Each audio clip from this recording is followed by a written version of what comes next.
Hey guys, another beautiful day in Liberty Park here in beautiful Salt Lake City. This park is just awesome. It's got a hill. We've just been cruising around all afternoon, checking out a few of the bikes. That's the lowrider over there.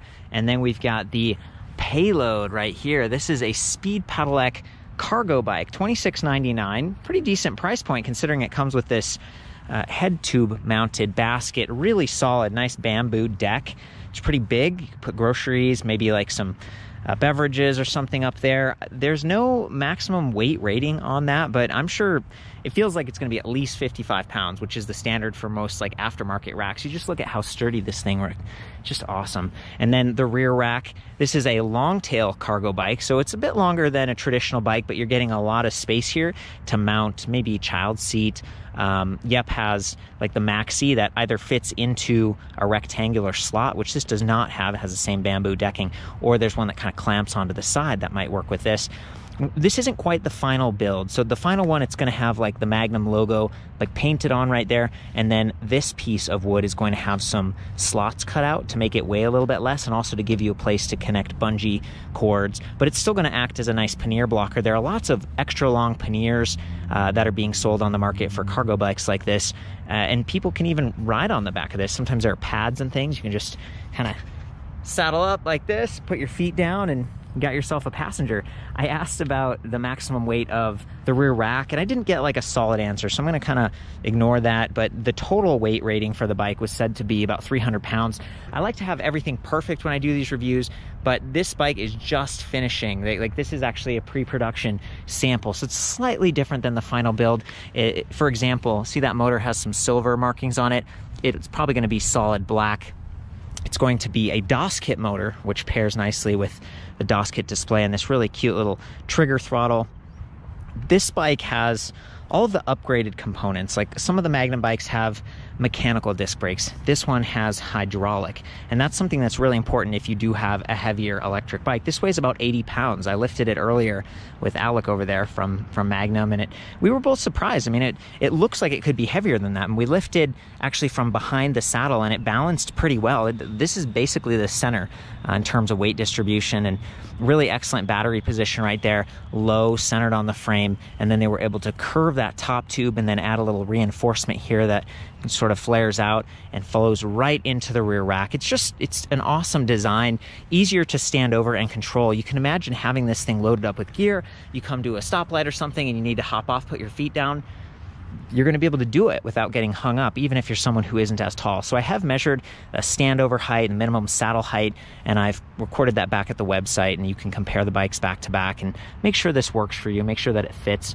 It does come with a suspension seat post. This is 27.2 millimeter diameter, so you could get something nicer if you wanted to, but this takes the edge off a little bit, about 40 millimeters of travel. And in the bottom, there's a bolt, and you can kind of loosen the preload. So if you're a lightweight person like me, sometimes it feels hard, and I like to loosen it and get that like squishy feeling. Same thing with the tires.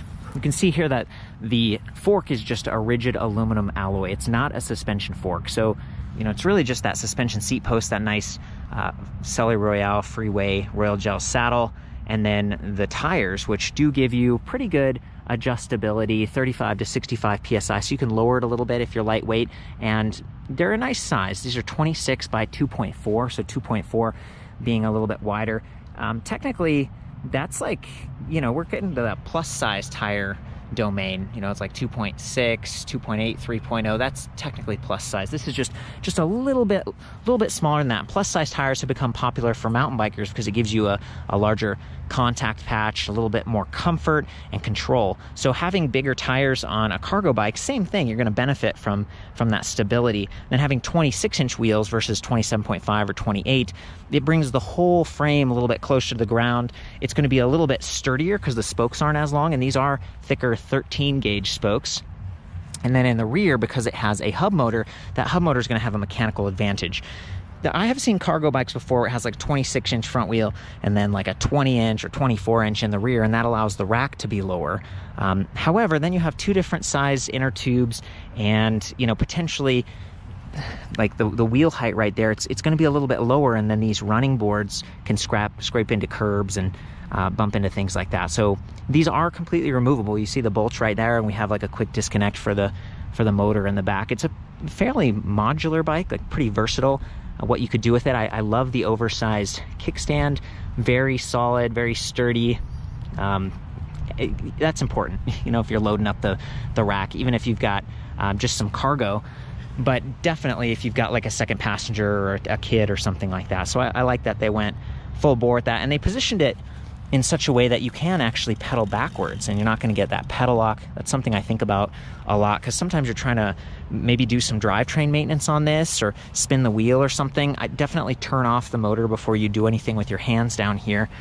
We've got a Shimano Acera derailleur. That's several steps up in the Shimano group set. It's a little bit nicer, a little bit more reliable. And then an 8-speed cassette, 1132 teeth. That's, like I was saying earlier, this is some of the nicer components from the Magnum lineup. And back to those hydraulic disc brakes and stuff. I'm going to come around on the other side. You can see that nice 180 millimeter rotors give you plenty of stopping power, which is important, not just for a heavier bike, but if it's loaded up. It's a pretty clean look. I like the all black. A lot of the components are black by default, including the motor casing and stuff. We've got these pedals, extra wide. We've got those fixed pins, so when you're standing on this, it's not going to feel like unstable. Sometimes plastic pedals can crack and stuff. It feels very solid. Standard 170 millimeter crank arms, so you're getting full leg extension. Aluminum alloy fenders here, so you're going to stay fairly dry. No lights built into this bike, whereas a lot of their other bikes do come with lights. And that's something I'd be thinking about if I was riding at night, just for safety, especially if you've got some kids or something.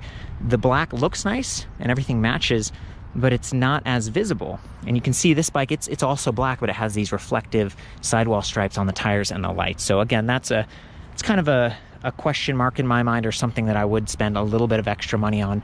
Of course, it does have a reflector, and a lot of the child seats have big reflectors built into them. Sometimes you can get like a light for your helmet or your backpack, and then that positions the visibility a little bit higher. So if you are riding around cars and stuff, they're going to be able to see you and avoid you. Of course, we do have that little flick bell, so you can tell people, hey, coming through, watch out. It's always nice to have. And then, you know, the shifter. This is something that, having that really big window and having a twist mechanism instead of triggers, that might feel more comfortable for people who maybe aren't as familiar with bikes, and you want to simplify things as much as possible. And then having that trigger throttle be so skinny like this, you do have to reach a little bit, kind of have to reach over that window there to activate it, but having it skinnier means that this brake lever can be mounted a little bit further out. So it actually works pretty well, all things considered. And it is a pedal assist bike, but the throttle can override at all levels of assist and full power. So with a bike, again, this heavier bike, it's nice to get help getting started, because you might be just trying to stabilize things, keeping your eye on your kids or whatever, and then just a little bit of help, and then there you go. The bike starts going, and then you can start pedaling naturally. It's got a pretty nice sensor down here. This is a sealed 12 magnet sensor, and it's just very small, compact. It blends in. Some of the older sensors were bigger and they could get bumped out of position and stuff. It does not measure how hard you're pushing. It measures whether you're moving the cranks. So if you're just moving, getting a little bit of exercise that way, not overexerting yourself, that sensor is going to read. It's going to send a signal back to the motor that, okay, let's do it. And there are 6 levels of assist, so it's pretty nice. It's pretty well balanced. You know, it's comfortable. We've got those 8 speeds in the back, and then 6 levels of assist. You can dial this thing in and feel not like overwhelmed. And it's sensitive enough that anytime you're pedaling, it reads quickly. You're not having to wait and just like I'm trying to move this heavy thing and I'm not getting any help. You have the throttle and the pretty quick assist. And then both brake levers do have motor inhibitors built in. So let's say you get going, or maybe you bump that throttle on accident. Anytime you squeeze those brakes, everything shuts off. It's a very good safety design that way. I look for that. I appreciate that. Another thing I noticed while I was riding over here is that, like, see, as you steer, the front basket doesn't move with you. And then that's actually good, because it could kind of slosh your gear around and actually dump stuff out the side, and it would just feel unstable. So this is the way you want to do it, but it can feel a little bit funky when you're riding and you're turning and you don't see the bike turning. It takes a minute to get used to that. I talked about the tubing earlier, but you know, there is like a functional reason that they put this extra tubing right here, and why there are 2 tubes right here. This could be, you know, a low step and a little bit more approachable had they not added these bars. But doing this reduces frame flex. And because you've got all this weight back here, including the motor, that's like an 11-pound motor, the whole frame can start to kind of flex around a little bit, and then that, you know, that's not as stable, it's not as comfortable. You'll notice this one has a suspension fork, and that also adds a little bit of movement to the frame. So with the bigger, heavier system, everything is solid. And again, that's worked out pretty well for me. I'm feeling fine on this bike. I've ridden a bunch of different electric cargo bikes, and I feel like they all offer something different. So you might be like, well, why would I want these full-size tires aside from being able to get the same size tube?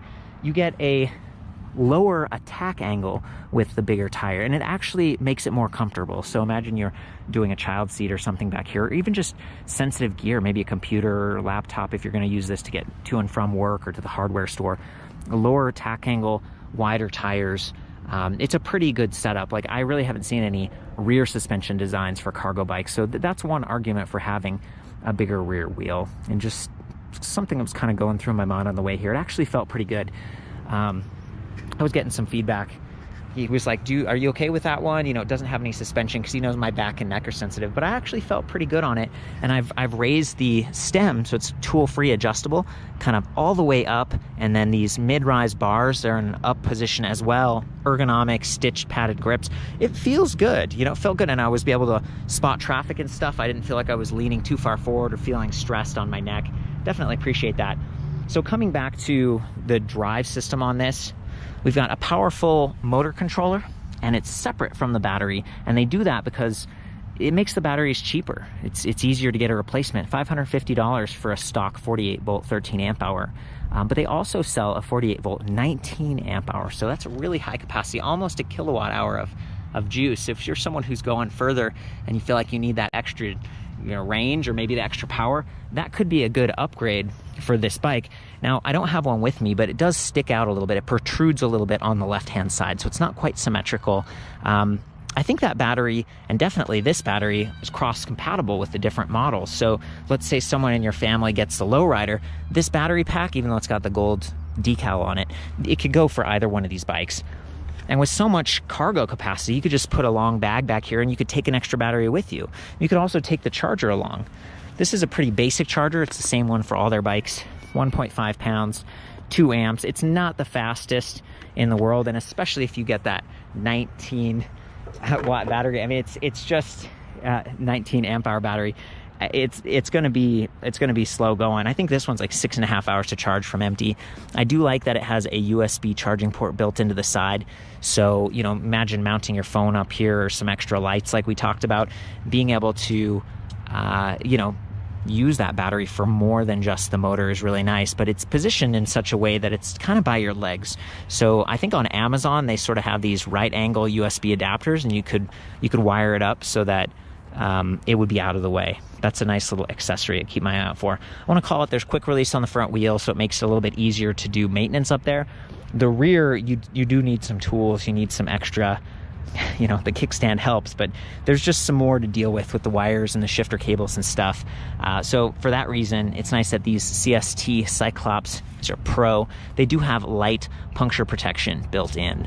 And I haven't gotten any flats on these before in the past. They're pretty solid tire. They're relatively smooth. It's going to be quieter than like a treaded pattern, and even wider than those ones. I think those are Schwabe over there. So it's a good trade-off. Good stuff all around. And then back to the motor, 750 watts nominal, 1,000 watts peak, 90 newton meters of torque. Pretty powerful motor, and this is a planetary geared motor, so it coasts, it freewheels efficiently. There's no magnetic drag like a gearless motor, and you also get more torque right off the line, like, you know, really, it's pretty zippy. It feels good. And then we talked about how it benefits from a slightly smaller wheel diameter. So a lot of good decisions on this bike. I actually really like it. Feels like Magnum thought it through. And, you know, there are a few trade-offs here, like no bottle cage bosses and the lights and stuff that we talked about. But a lot of other cargo bikes, they make you pay a lot extra for, like, the baskets and even adding, like, the bamboo and stuff. It doesn't always come stock. So I like that this one just kind of comes as is, and then you buy the extra bags and stuff as needed.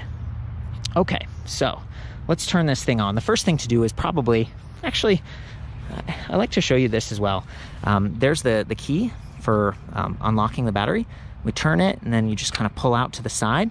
So this battery, you know, that's one thing you can remove to make the bike lighter. If you are doing some service at the back, you could remove those running boards. You could even take off some of the bamboo decking in the front basket if you really wanted. But the battery, it's not just about weight. a lot of times it's good to take that off and charge it separately and store it separately in a cool, dry location, because extreme heat, like it's kind of hot out today, the extreme heat degrades the cells a little bit faster. You're not going to get quite as many full charge cycles before the battery starts to lose its full charge potential. They do use high capacity, high quality lithium ion cells from Samsung, LG, or Panasonic, kind of depending on what batches are available.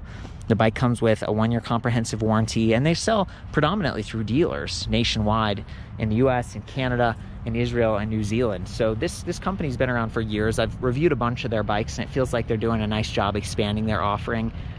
That brings me some comfort, because sometimes you're trying to do this all on your own and build it and everything. It's a lot to deal with.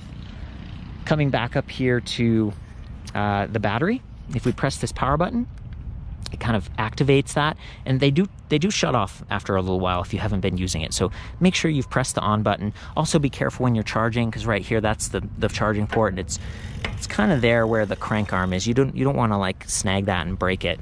So anyway, battery's on. Press the power button, and the display lights up really quickly. It does swivel, though it's not fully removable. Thankfully, being mounted at the center here, I feel like it's going to be pretty well protected, especially with the basket. Like, it's not going to get scratched as easily, and it's a pretty water-resistant design, but over time it could get faded a little bit, or, you know, that's just one of the trade-offs, and it's another modular part, and they've been using these same displays for a long time, so that brings me some peace of mind. We've got a little power chart on the left. Pedal assist level, it's in 1 right now, and there are 6 levels as we talked about, but even in 0, that throttle is hot. At all times it's hot, so a lot of times I'll try to get on the bike before I turn it on. With this bike, be careful, because the kickstand and everything, if you put your foot down and the bike took off, you could kind of run your foot over a little bit. There's just more going on back here. It's kind of like trikes. Just be careful. That's a lot of weight, and I don't want anyone to get hurt, but it is nice to have that throttle like we talked about to get yourself going with a heavier load. We have odometer, timer, trip meter, trip 2, and you can cycle through those by pressing set.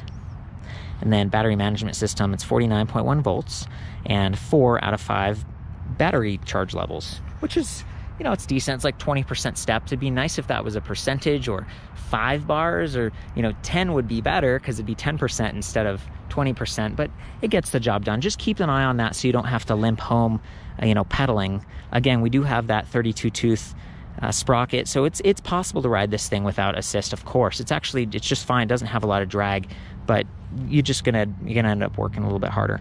If we hold the minus key for a second, we get walk mode. There we go. Try not to rip up the lawn too much, but that's nice if you do end up in a park or somewhere where it's really crowded, or you've got groceries and you're just not comfortable riding, or, you know, sharp turns and stuff. Walk mode's going to help you move this bike. And then hold the plus button for a couple seconds, and then there's backlighting that happens on the display, helps you read it a little bit easier. And if you hold plus and minus, we get into the settings menu. There's a little password there, and I think it's 8088. You might want to talk to your shop about that, or reach out to Magnum, but that's going to allow you to change from miles per hour to kilometers per hour. It'll also let you adjust the top speed. So right now, 25 miles per hour is about tops, and that's only with pedal assist. The throttle gets you up to 20, and that's sort of class 2 requirement. If you wanted to, if you could completely remove the throttle and make this like a class 1 electric bike. Class 3 is, you know, up to 28, but this one's 25 miles per hour. That's the realistic top speed I've reached. And then you can change it. So getting in here to the display settings, we can come down to, I think it's like, you know, from 28, 25, come down to 20, 15, and then like 6. So it's not like every incremental step. It's sort of like chunked, but, you know, it's nice that you can do that for someone who wants to, I guess, be a little bit safer. And yeah, so I'm going to take a little ride here, let you guys hear this motor, do some close-ups. I'm just going to push the bike forward like that, and the kickstand stows. You know, it does hang down a little bit, but that's why it's nice to have that taller rear wheel, so you're not going to make contact quite as easily. I am going to use that throttle to get started, and I can just kind of be gentle with it like this. There we go, very nice. Cruise along.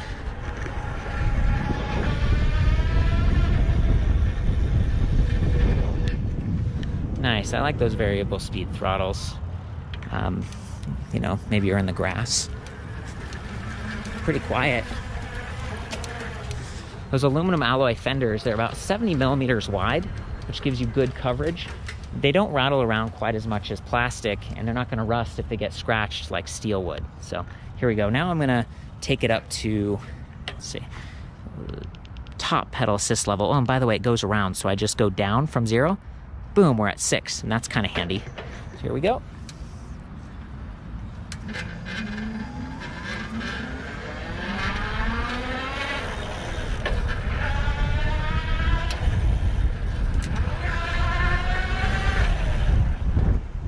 You can feel there's a little bit of delay just because it is a cadence sensor and it takes a minute to register.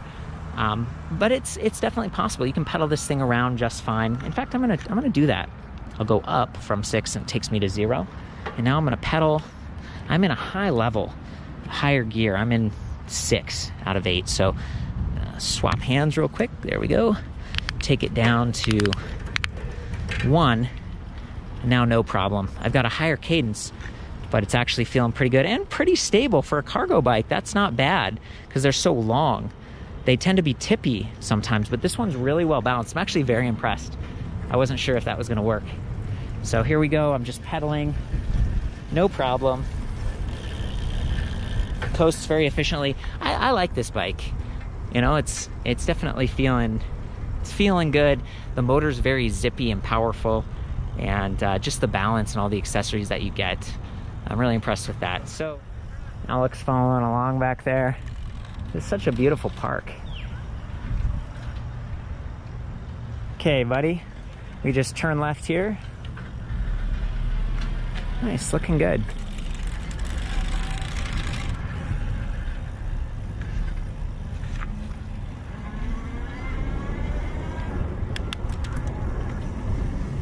Beautiful.